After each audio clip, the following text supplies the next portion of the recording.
sizda yoki sizning yaqinlaringizda sahrli diabet bor deb diagnoz qo'yishgan bo'lsa, keling shuni shunchaki test qilib ko'ramiz.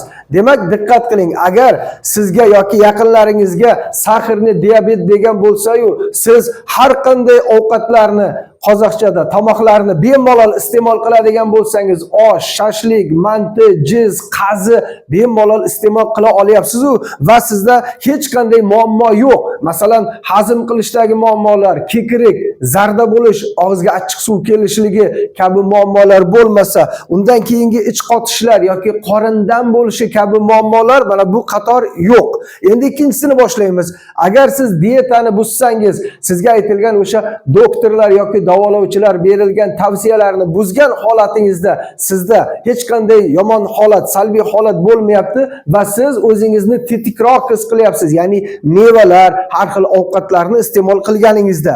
Undan keyin ikkinchisi, xo'p, katta hojat, ya'ni tualetga borganingizda muammo yo'qmi? Bir kunda bir marta boryapsizmi? Yoki 2 kunda bir marta boryapsizmi? Yoshingizga yarasha. Demak, muammo yo'q.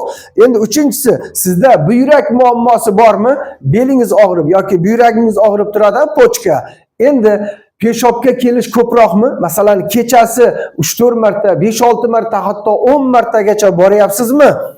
Demak, uchinchisi tomondan boshlaymiz. Endi bu bitta. Uchinchisi, agar sizda kesilgan yoki hijama qilingan joylarda tez bitib ketadigan bo'lsa, u bitmay qoladi degan tushuncha bor sahrda. Lekin sizda bitib ketyapti. Qayeringizdыр kesilib ketdi, tasodifan darrov bitib ketdi.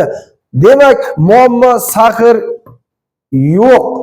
Sahr siz yoki qarindoshingizda, yaqin odamingizda mana shunday holatlar bo'lsa, men aytayotganday holatlar bo'lsa, bu sahrli diabet emas.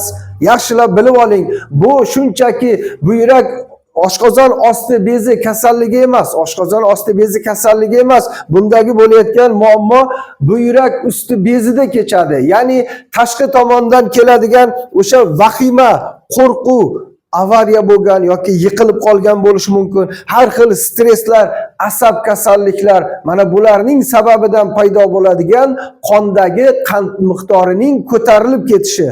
Mana shunga e'tibor bering. Agar sizda shunday holat bo'ladigan bo'lsa, bemalol telefon qiling. Men sizga kerakli maslahatlarni aytaman. O'sha sahrli diabet degan muammodan, problemadan bittada chiqib ketasiz. Sizda bitta ham mana shunday muammo qolmaydi.